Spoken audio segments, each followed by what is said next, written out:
Praise the lord. ఈ రోజు దేవుని వాక్యం ఆదికాండము 12వ అధ్యాయం 17వ వచనం.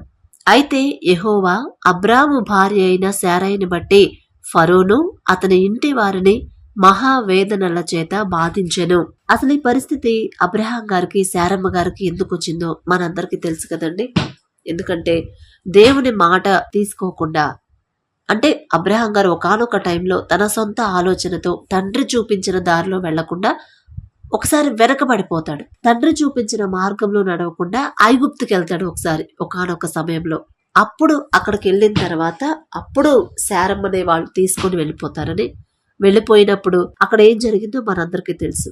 అయితే ఆమె ఫరో యొక్క అంతఃపురానికి తీసుకెళ్లబడింది. ఎప్పుడైతే శారమ్మని ఐగుప్తు రాజు తీసుకెళ్లిపోయాడో అప్పుడు ఆ టైంలో అబ్రహాం గారు ఆలోచించుకొని ఉంటాడు కదా, అరే నిజమే, అసలు నేను అనవసరంగా ఇటు వచ్చాను, తండ్రి చూపించిన దారిలో నడవకుండా నా సొంత ఆలోచనతో ఇటు వచ్చాను, నా భార్య చిక్కుల్లో పడిపోయింది. అదే నా తండ్రి, నా దేవుడు ఏ దారిలో నడవమని చెప్పాడు ఆ దారిలో నడిచినట్టయితే నాకు ఈ పరిస్థితి, నా భార్యకి ఈ పరిస్థితి వచ్చేది కాదు కదా అని అక్కడ రియలైజ్ అయ్యి ఉంటాడు. నిజమైన దేవుని ప్రేమని ఇంకా తెలుసుకొని ఉంటాడు కదా. ఇప్పటి వరకు ఏ సమస్య లేకుండా నా తండ్రి ఎట్టి పరిస్థితులు ఎలాంటి అడ్డంకులు వచ్చినా అన్నిటినీ సరిచేసుకుంటా నన్ను ముందుకు నడిపిస్తా వచ్చాడు. కానీ ఇప్పుడు ఈ సమయంలో నా తండ్రి మాట వినకుండా నా ఇష్టానుసారం నా ఆలోచనతో నా సొంత తెలివితో ఆలోచించి ఐగుప్తుకు వచ్చానే, అనవసరంగా వచ్చాను, నా తండ్రి మాటకి లోబడలేదు కదా. ఇక్కడికి వచ్చిన తర్వాత నా పరిస్థితి, నా భార్య రాజు తీసుకెళ్ళిపోయాడు నా భార్యని. ఇప్పుడు ఆమెను వెనక్కి ఎవరు తెస్తారు? ఆమెను రాజు నుంచి ఎవరు విడిపిస్తారు?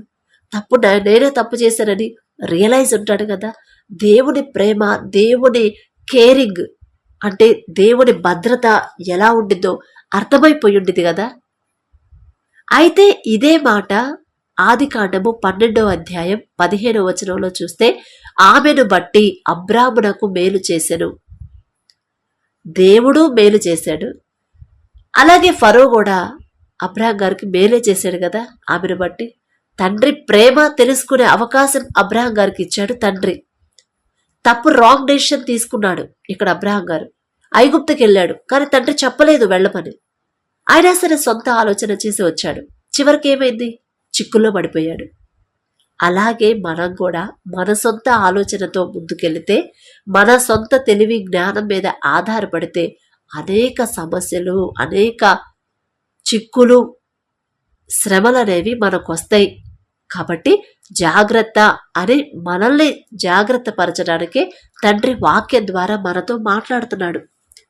తర్వాత ఇక అలాగనే తండ్రి విడిచిపెట్టాడా? నా మాట, నా చిత్తం, నా ఆలోచన తీసుకోకుండా, నా మాటకు లోబడకుండా, నా చిత్తమేదో నా ఇష్టమేదో తెలుసుకోకుండా అబ్రహాము తన సొంత ఆలోచనతో ముందుకెళ్ళాడు. ఇక నేను వదిలిపెట్టేస్తాను అని తండ్రి వదిలిపెట్టాడా? వదిలిపెట్టలేదు. ఇప్పుడు మనల్ని కూడా అంతే, తండ్రి విడిచిపెట్టలేదండి. మన చేయి వదిలిపెట్టాడేమో అనుకుంటున్నారు మీరు, లేదు అని తండ్రి చెప్తున్నాడు. దేవుని మాట చొప్పున నడుచుకోకుండా సొంత ఆలోచనతో రాంగ్ డెసిషన్ తీసుకొని ఒక చిక్కుల్లో పడిపోయాడు అబ్రాహం గారు. అయినా సరే తండ్రి మాత్రం విడిచిపెట్టలేదు కదా. అబ్రాహం గారు మరి తండ్రి అబ్రాహం గారిని ప్రేమించాడు కాబట్టి నిజమైన ప్రేమ అలాగే ఉండిద్దండి. విడిచిపెట్టడేక. తప్పు చేశాడు, తన తప్పు తెలుసుకున్నాడు. చేసిన తప్పు ఎప్పుడు తెలుసుకున్నాడు? శారమ్మ చిక్కుల్లో పడినప్పుడే రియలైజ్ అయ్యి ఉంటాడు. ఇప్పుడు మనం కూడా అంతే. అప్పులు చేసేటప్పుడు మనం చేస్తుంది తప్పని మనకు తెలియదు. అప్పుడు తీర్చలేని పరిస్థితి వచ్చింది కదా. అనారోగ్యం వచ్చే ముందు మనకు తెలియదు. మనం హ్యాపీగా చాలా హుషారుగా ఉన్నాం కదా అనుకుంటాం. ఆ టైంలో అంత సవ్యంగా సక్రమంగా ఉన్నప్పుడు ఎంత తప్పైనా చేసేస్తాము. అప్పుడు మనకు అనిపించదు. ఆ తర్వాత ఎప్పుడైతే అనారోగ్యం పాలవుతామో అప్పుడు రియలైజ్ అవుతాము, అరే అసలు తాక్కుండుంటే ఈ పరిస్థితి నాకు వచ్చేది కాదు కదా, ఆ పని చేయకుండా ఉంటే నాకు ఈ పరిస్థితి వచ్చేది కాదు కదా అని అప్పుడు రియలైజ్ అవుతాం. అదే తండ్రి చెప్తున్నాడు. సరే మీరు రియలైజ్ అయ్యారు, ఇప్పటికన్నా వచ్చి క్షమాపణ అడగండి, ఇప్పటికన్నా వచ్చి మీ తప్పు ఒప్పుకోండి అని తండ్రి మనతో చెప్తున్నాడు. అప్పుడు ఇక అబ్రహాం గారు ఎప్పుడైతే మనసులో అనుకొని ఉంటాడు ఖచ్చితంగా, అది తండ్రికి తెలుసు కాబట్టి, ఎందుకంటే హృదయాలోచనలు తండ్రికి తెలుసు కాబట్టి, ముందే ఎరిగి ఉన్నాడు కాబట్టి, అప్పుడు మళ్ళీ అబ్రహాం గారి మీద జాలిపడి కనికరపడి అప్పుడు ఫరో భయపడేలా చేస్తాడు కదా, ఈమె నా సేవకుడి భార్య, ఈమెను ముట్టావంటే మాత్రం జాగ్రత్త అని అతను హెచ్చరిస్తాడు కదా ఫరోని. అయితే యెహోవా అబ్రాము భార్య అయిన శారాయిని బట్టి ఫరోను అతని ఇంటి వారిని మహావేదనల చేత బాధించెను. మనకే కాదండి, ఇప్పుడు మనతో పాటు ఎవరైతే ఉన్నారో వాళ్ళకు కూడా వేదనలు వస్తాయంట. ఎందుకంటే మనం దారి తప్పిపోతున్నాం. మనం సరైన దారి మనకు తెలియాలంటే, మనం చేసిన తప్పు మనకు తెలియాలంటే ఇక మనకు వేరే ఆప్షన్ ఉండదు. ఎవరన్నా హెల్ప్ అడిగామంటే మాది అదే పరిస్థితి బాబు, ఇదే కాదు మాది అదే పరిస్థితి, ఇప్పుడు నేనే ఎవరి దగ్గర తీసుకోవాలని ఎదురు చూస్తున్నా, నువ్వు వచ్చి నన్ను అడుగుతున్నావు అని చెప్తా ఉంటారు కదా. అదే చేశాడు ఇక్కడ తండ్రి. శారమ్మకి ఎక్కడ వాళ్ళు హాని చేస్తారో, ఎక్కడ శారమ్మని ఇబ్బంది పెడతారోనని ఫరోనే కాదు, రాజునే కాదు, రాజు ఇంటి వాళ్ళందరికీ మహావేదన చేత బాధిస్తా ఉన్నాడు తండ్రి. ఇదే మాట మళ్ళీ యోనా విషయంలో కూడా మనం చూస్తాం కదా. తండ్రి ఒక మాట చెప్పాడు, ఒక పని అప్పగించాడు, ఆ పని చేయకుండా తన ఇష్టానుసారం తనకు మనసుకు నచ్చినట్టు తండ్రి మాటకు లోపడకుండా తనకు నచ్చిన ఊరికి వెళ్ళడానికి వేరే షిప్ ఎక్కుతాడు కదా, ఓడ ఎక్కుతాడు. ఓడ ఎక్కినప్పుడు యోనా గారికి ఒక్కడికే వచ్చిందా ఆ శోధన, ఆ తుఫాను? లేదు కదా, సముద్రం మొత్తం తుఫాను చేత రేపబడింది. ఆ ఓడలో ఉన్న వాళ్ళందరూ ఇబ్బంది పడతా ఉన్నారు. కేవలం ఒక్కళ్ళ వల్ల, యోనా చేసిన తప్పు వల్ల మిగతా వాళ్ళందరూ ఇబ్బంది పడతానే ఉన్నారు. సేమ్ అక్కడ ఐగుప్తులో ఎలాగైతే జరిగిందో ఇదే జరిగింది యోనా గారి విషయంలో కూడా. అప్పుడు యోనా రియలైజ్ అవుతాడు, ఇది నా వల్లే వచ్చిందయ్యా, మీరేం తప్పు చేయలేదు, నాదే తప్పు. నా తండ్రి మాటకు లోపడకుండా నా సొంత ఆలోచనతో నేను వేరే ఊరికి వెళ్ళాలనుకున్నాను. అందువల్ల తండ్రి నన్ను గద్దించడానికి ఈ తుఫాను పంపించాడు కాబట్టి నన్ను బయటపడేయండి, ఖచ్చితంగా మీకు ఆ తుఫాను ఆగిపోయిందని యోనా చెప్తాడు. అయితే ఇప్పుడు మనం ఇక్కడ ఈ వాక్యాన్ని బట్టి మనమేం ఆలోచించుకోవాలి? మనం కూడా ఏదో విషయంలో తండ్రి మాట చొప్పున నడుచుకోకుండా మన సొంత ఆలోచనతో మనకు నచ్చినట్టు మనం ఏదైతే ఆశ కలిగి ఉన్నామో లోకాశల ప్రకారం మనం నడుచుకుంటున్నాం కాబట్టే మనకి సమస్యలు వస్తున్నాయి. మనకి అప్పులు, మనకి ఆర్థిక సమస్యలు, మనకి అనారోగ్య సమస్యలు ఎందుకు వస్తున్నాయి? ఒకవేళ త్రాగుడు బాగా తాగితే లివర్ పాడైపోయింది, కిడ్నీలు పాడైపోతాయి, దానివల్ల మరణం దాకా వెళ్ళిపోతారు. అసలు తాకుండా ఉంటేనే పోయింది కదా. అది మనల్ని మనం తెలుసుకోవడానికి, మనం చేసే తప్పు మనం తెలుసుకోవడానికి, మనం గ్రహించడానికి తండ్రి వాక్యం ద్వారా మనతో మాట్లాడుతున్నాడు. ఇప్పుడు మన ఒక్కడి వల్ల ఇంట్లో ఫ్యామిలీ అందరూ బాధపడతారా? ఆ విషయం తెలిస్తే బంధువులు బాధపడతారా? స్నేహితులు బాధపడతారా? మన ఒక్కళ్ళ వల్ల. అసలు వాళ్ళకి ఆ బాధ కలిగించిన పరిస్థితి ఏంటంటే మనం తాగడం వల్ల. అదేదో మనమే కరెక్ట్గా అసలు తండ్రి చెప్పిన మాట ప్రకారం దాని జోలికి వెళ్లకుండా ఉంటే సరిపోయింది కదా అని ఆలోచించుకోమని తండ్రి చెప్తున్నాడు. అలాగే ఇప్పుడు మనకున్న శ్రమలు, సమస్యలు, పరిస్థితులైనా సరే ఖచ్చితంగా మనం తీసుకున్న రాంగ్ డెసిషన్, మనం నడిచే రాంగ్ వే, అదే కారణం మనకొచ్చే సమస్యలు, శ్రమలు వీటికి. కాబట్టి మనల్ని మనం పరిశీలన చేసుకోవాలి. మనం ఏ దారిలో వెళ్తున్నాం, కరెక్ట్ అయిన దారిలో వెళ్తున్నామా లేదా? ఒకవేళ వెళ్ళకపోతే ఈ సమస్యలు ఇవన్నీ వస్తున్నాయి అంటే ఖచ్చితంగా యోనాలాగా, అబ్రహాం గారిలాగా ఒకానొక సమయంలో ఏదో మీరు రాంగ్ డెసిషన్ తీసుకునే ఉంటారు. ఏదో విషయంలో దేవుడికి వ్యతిరేకంగా నడుచుకునే ఉంటారు. ఏదో ఒక సమయంలో లోకస్తులాగా జీవిస్తున్నారేమో. ఒకసారి పరిశీలన చేసుకోండి. ఒకసారి మిమ్మల్ని మీరు పరిశీలన చేసుకొని అప్పుడు రియలైజ్ అవ్వండి. ఎందుకంటే మనం చేసిన తప్పు తండ్రి మనకి తెలిసేలా చేస్తున్నాడు కాబట్టి.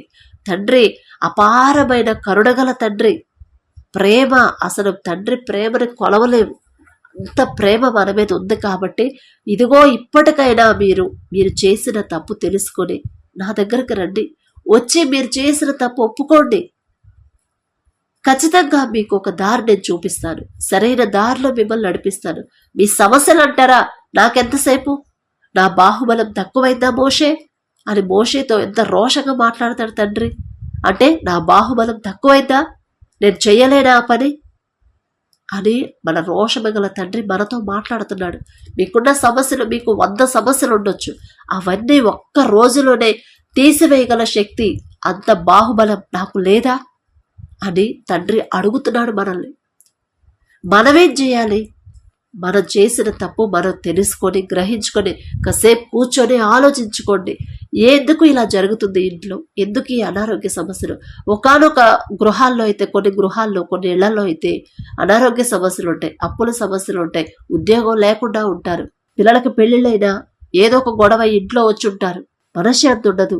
అసలు అన్ని సమస్యలు ఇంట్లో ఎందుకు వస్తున్నాయి అంటే ఎక్కడో పొరపాటు జరిగింది, ఎక్కడో రాంగ్ డెసిషన్ తీసుకున్నారు, ఎక్కడో రాంగ్ వేలో నడిచారు.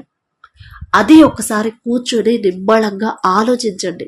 ఆలోచించిన తర్వాత అప్పుడు రియలైజ్ అయ్యి యోనా తెలుసుకున్నాడు, అబ్రహాం గారు గ్రహించాడు, నాదే తప్పు కదా, తండ్రి మాట చొప్పున, తండ్రి చూపించిన దారిలో నడవలేదు, నా సొంత ఆలోచనతో నా తప్పుడు దారిలో నడిచాను కాబట్టి నా భార్య ఇబ్బందుల్లో పడింది, నా భార్య చిక్కుల్లో పడింది. అదే నా తండ్రి మాట చొప్పున నడుచుకుంటే నాకు అసలు ఎటువంటి ప్రాబ్లమే రాకుండా చూసుకుంటాడు కదా అని మీరు కూడా ఒకసారి మీరు వెనక పడుతున్నారు. ఎందుకు నేను ఈ శ్రమల్లోనే ఎందుకు వెళ్తున్నాను, ఎందుకు నేను ఎంత కష్టపడ్డా కూడా నా జీతం ఎందుకని సరిపోవట్లేదు, అప్పులు ఎందుకు తీరట్లేదు, ఎంత కష్టపడి పనిచేసిన మిగులు అనేది మాకు ఎందుకు ఉండట్లేదు అని ఒకసారి మీరు ఆలోచించండి. అనవసరమైన ఖర్చులా, లేకపోతే ఏదైనా రాంగ్ మిస్టేక్ ఏదైనా చేశారా, రాంగ్ డెసిషన్ తీసుకున్నారా అనేది ఆలోచించుకొని అప్పుడు దానికి తగ్గట్టు మీరు దేవుని సహాయాన్ని అడగండి. ఒకవేళ తప్పుదారిలో నడిస్తే తండ్రి పాదాలు పట్టుకొని క్షమాపణ అడగండి. ఖచ్చితంగా మన పరిస్థితులు మార్చగల శక్తి గల తండ్రి మనకున్నాడు. ఎవ్వరూ లేరు, ఇక నేను ఒంటరి వాడిని, మనుషులు ఎవ్వరూ నాకు సహాయం చేయట్లేదు, నా స్నేహితులు ఫోన్ చేసినా ఫోన్ ఎత్తట్లేదు, నా బంధువులు కూడా ఎంతో మందిని అడిగి చూశాను, ఎవ్వరూ నాకు సహాయం పంపించట్లేదు అని బాధపడొద్దు. ఫస్ట్ మీరు చేసిన తప్పు దేవుని పాదాల దగ్గర ఒప్పుకోండి. ఖచ్చితంగా ఎంత పెద్ద అనారోగ్య సమస్య అయినా మన తప్పులు మనం ఒప్పుకుంటేనే ఆ అనారోగ్యం అనేది తీసివేయబడింది మన దగ్గర నుంచి. మనం చేసిన తప్పులు ఒప్పుకుంటేనే మనకున్న సమస్యలు పోతాయి. మనం చేసిన తప్పు పశ్చాత్తాపడి తండ్రి పాదాల దగ్గర ఒప్పుకుంటేనే మన ఆర్థిక సమస్యలైనా అప్పుల సమస్య అయినా తీరిపోయింది. ఒక దారి చూపిస్తాడు తండ్రి. అయితే లోతు విషయంలోకి వచ్చేసరికి వెనకపడిపోయాడు. ఆ వెనకలోనే ఉండిపోయాడు గాని దేవుని దగ్గరికి రాలేకపోయాడు. మళ్ళీ అయినా సరే తండ్రి తప్పించాడు, అయినా భార్యను కాపాడుకోలేకపోయాడు. అంటే ఒక అవకాశం ఇచ్చినా కూడా అవకాశాన్ని ఉపయోగించుకోలేకపోయాడు లోతు. అసలు అబ్రహాం గారి నుంచి విడిపోకుండా ఉంటే పోయింది కదా, ఎన్ని గొడవలైనా పర్వాలేదు, నేను నీతోనే ఉంటానయ్యా, ఎంత ప్రాబ్లం అయినా. ఎందుకంటే మన సమస్యలు మనకి పెద్దగా కనిపిస్తున్నాయి, కానీ మనల్ని నడిపించే తండ్రికి ఈ సమస్యలు ఎంత, ఖచ్చితంగా తండ్రి పరిష్కారం చూపిస్తాడు. నేను నీతోనే వస్తాను, నేను వెళ్ళను అన్నట్టయితే అసలు ఎంత చక్కగా ఉండేది కదా ఆయన జీవితం. కానీ ఎప్పుడైతే రాంగ్ డెసిషన్ తీసుకొని తన మనసుకు నచ్చినట్టు వెళ్ళిపోయాడో అక్కడ నుంచి వాళ్ళ కూతుళ్ళు పాపం చేయడం, ఆ పాపం నుంచి పాపపు సంతానం, శపించబడ్డ సంతానం వచ్చింది కదా. కాబట్టి జాగ్రత్తగా ఆలోచించుకోండి, మీరు ఏ దారిలో వెళ్తున్నారు, ఎలాంటి నిర్ణయాలు తీసుకుంటున్నారు, రాంగ్ డెసిషన్ తీసుకుంటున్నారా, రైట్ డెసిషన్ తీసుకుంటున్నారా, రాంగ్ వేలో వెళ్తున్నారా, రైట్ వేలో వెళ్తున్నారా, ఒక్కసారి పరిశీలన చేసుకున్న తర్వాత మీకు అర్థమైపోయింది ఇంట్లో సమస్యలు తీరకపోవడానికి కారణం ఏంటంటే మన ప్రార్థన ఎక్కువగా చెయ్యట్లేదు అనేది కాదు, మనమే ఏదో విషయంలో తండ్రి మాటకు లోబడట్లేదని అర్థం చేసుకోండి, గ్రహించుకోండి. అబ్రహాం గారు గ్రహించుకున్నాడు, నేను ఐగుప్తుకి అనవసరంగా ఐగుప్తుకు వచ్చాను, తండ్రి మాట వినకుండా నా సొంత ఆలోచనతో వచ్చాను, నా భార్య చిక్కుల్లో పడిపోయింది అని అబ్రహాం గారు గ్రహించుకున్నాడు. తర్వాత క్షమాపణ అడిగాడు. అప్పటికి తండ్రి, జాలిగల తండ్రి, కనీసం శారమ్మ మీద చెయ్యి కూడా పడనివ్వలేదు. అలాగే యోనా గారు, యోనా తెలుసుకున్నాడు, ఎక్కడ తప్పిపోయాడో తెలుసుకున్నాడు, నాదే తప్పయ్యా, నన్ను తీసి నీళ్ళలో పడేయండి అని చెప్పాడు. మళ్ళీ చేప మింగడానికి తండ్రి అనుమతించిన తర్వాత చేప కడుపులో ఉండే యోనా ప్రాణాలు తీసాడా తండ్రి? లేదు, ప్రాణాలు తీసే చెయ్యి విడిచిపెట్టే దేవుడు కాదండి. తప్పు తెలుసుకోవాలనే తండ్రి ఉద్దేశిస్తాడు. కానీ తండ్రి ఆలోచన ఏంటంటే ప్రతి ఒక్కరూ చేసిన తప్పు తెలుసుకొని పశ్చాత్తాపడాలనేదే తండ్రి ఉద్దేశం. కానీ ఇక మరణం అనేది మరణించాలని కానీ మరణానికి అప్పగించాలనే ఉద్దేశం కాదండి మన తండ్రిది. అందుకే యోనా అంత తప్పు చేసినా కూడా దేవుని మాటకు లోబడకుండా వెళ్ళిపోయి ఇష్టం వచ్చినట్టు వెళ్ళినా మరలా చేపకి అనుమతి ఇచ్చాడు కదా, నువ్వు వెళ్ళిన బిడ్డను మింగమని. ఆ కడుపులో ఉండి కూడా పశ్చాత్తాపడే అవకాశాన్ని యోనా గారికి ఇచ్చాడు. ఇప్పుడు చేప కడుపులో ఉన్నాడు యోనా. ఇప్పుడు మనం అనేకమైన అప్పుల మధ్యలో ఉన్నాం, అనేకమైన శ్రమల మధ్యలో ఉన్నాం, అనేక సమస్యల మధ్యలో ఉన్నాం, అనేక అనారోగ్య సమస్యల మధ్యలో ఉన్నాం. అక్కడ మధ్యలో ఉండి కూడా యోనా గారు 3 రోజులు కన్నీటితో పశ్చాత్తాపడి ప్రార్థన చేశాడు. అదే అవకాశాన్ని తండ్రి ఇప్పుడు మనకిస్తున్నాడు. ఇప్పటికైనా ఆ సమస్యల మధ్యలో ఉన్నారు. చేప కడుపులో ఉన్న యోనా ఎలాగైతే రియలైజ్ అయ్యి తన తప్పు తెలుసుకొని క్షమాపణ అడిగాడు తండ్రిని, అదే అవకాశాన్ని మనకిస్తున్నాడు తండ్రి. అన్ని ఇబ్బందుల్లో కూడా మీరు చేసిన తప్పు మీకు తెలుసుకున్నారు కాబట్టి ఇప్పటికైనా పశ్చాత్తాపడి కన్నీటితో మీరు చేసిన తప్పు ఒప్పుకోండి. ఆ చేప కడుపులో నుంచి ఎలాగైతే యోనాని బయటకు తీశానో, ఫరో నుంచి ఎలాగైతే శారమ్మను కాపాడానో, అలాగే మిమ్మల్ని కూడా మీ శ్రమల్లో మీ సమస్యల్లో నుంచి బయటకు తీసుకురావడం నాకు ఎంతోసేపు పట్టదు అని తండ్రి చెప్తున్నాడు. మనం అడగట్లేదు అంతే, మనం చేసిన తప్పు ఒప్పుకోట్లా. భారంగా ప్రార్థన చేసే ముందు మనం చేసిన తప్పు ఒప్పుకోవాలి. అందరూ గుర్తుపెట్టుకోండి, ఖచ్చితంగా తప్పు ఒప్పుకుంటేనే. బైబిల్లో మీరు ఎక్కడ చూసినా వాళ్ళకి స్వస్థత వచ్చిందంటే నీ పాపాలు క్షమించబడ్డాయి, ఇక నుంచి ఎటువంటి పాపం చెయ్యొద్దు అనే ఆ మాట పలుకుతాడు ఖచ్చితంగా తండ్రి. అంటే ఖచ్చితంగా మనం ఏదో తప్పు చేస్తున్నాము, ఏదో విషయంలో తండ్రికి మాట చొప్పున నడుచుకోవట్లేదనే అర్థం. నేను ఏం చెయ్యట్లేదు, నేను భక్తిగానే ఉంటున్నాను అనుకోవద్దు. అంత భక్తి పరులో మనలో నేను జాగ్రత్తగా ఉంటాను ప్రతి విషయంలోనే మనం చెప్పలేము. చూపు వలనైనా ఆలోచనలోనైనా మనసులో అయినా సరే మనం తప్పో పాపపు ఆలోచన రావచ్చు, అది కూడా తప్పే. వెంటనే రియలైజ్ అయ్యి తండ్రి పాదాలు పట్టుకుంటే ఖచ్చితంగా తండ్రి ఆ తప్పు ఆ సమస్య అనేది మనకు రాకుండా చేస్తాడు. ఇప్పుడు మనం చేప కడుపుల్లో ఉన్నాం, తండ్రి పాదాలు పట్టుకోండి. ఖచ్చితంగా మనం చేసిన తప్పు ఒప్పుకుంటే ఖచ్చితంగా మనకు ఒక దారి చూపిస్తాడు. కాబట్టి దేవుని పాదాలు పట్టుకుని అడుగుదాం. దయచేసి అందరు కళ్ళు మూసుకోండి. కృపగల దేవా మీకే స్తోత్రం, రాజాది రాజా మీకు స్తోత్రం, దేవాది దేవా మీకే స్తోత్రం తండ్రి. మరి ఇప్పటికి కూడా నా ప్రభా మేము చేసిన తప్పు ఒప్పుకోమని మరొక అవకాశాన్ని ప్రభా మా మీద జాలిపడి మా మీద కనికరపడి మాకిస్తున్న దేవా మీకే స్తోత్రం. ఏ పాటి వారం నా తండ్రి ఇంత జాలి ప్రేమ మా మీద చూపించడానికి మేమెంత, మా భక్తి ఎంత నా ప్రభా. మరి బిడ్డలు నా తండ్రి వారి హృదయాన్ని ప్రభా మీరు తాకండి, వారి మనోనేత్రాలు తెరవండి. ఇంకా వాళ్ళు ఏ విషయంలో జారిపోతున్నారు వాళ్ళు గ్రహించుకొని నా తండ్రి పశ్చాత్తాపడి యోనా ఎలాగైతే చేప కడుపులో ఉండి కూడా పశ్చాత్తాపడ్డాడు, ఇప్పుడు మేము బిడ్డలు కూడా నా తండ్రి అదే చేప కడుపులో అప్పుల మధ్యలో సమస్యల మధ్యలో ఉండి ప్రభా పశ్చాత్తాపడే హృదయాలను ప్రభా బిడ్డలకు ఇవ్వండి నా తండ్రి. కన్నీరు కార్చే హృదయాన్ని బిడ్డలకు ఇవ్వండి. మనస్ఫూర్తిగా తప్పు ఒప్పుకునే హృదయాన్ని బిడ్డలందరికీ అనుగ్రహించి బిడ్డలు ప్రతి ఒక్క తప్పు ఒప్పుకొని ప్రభా క్షమాపణ పొందుకునే ఆ అవకాశాన్ని మా అందరికీ దయచేయమని అడుగుచున్నాం. మిమ్మల్ని అడిగే అర్హత లేని వాళ్ళం అయినా సరే యేసు నామములో అడుగుచున్నాము తండ్రి. ఆమేన్.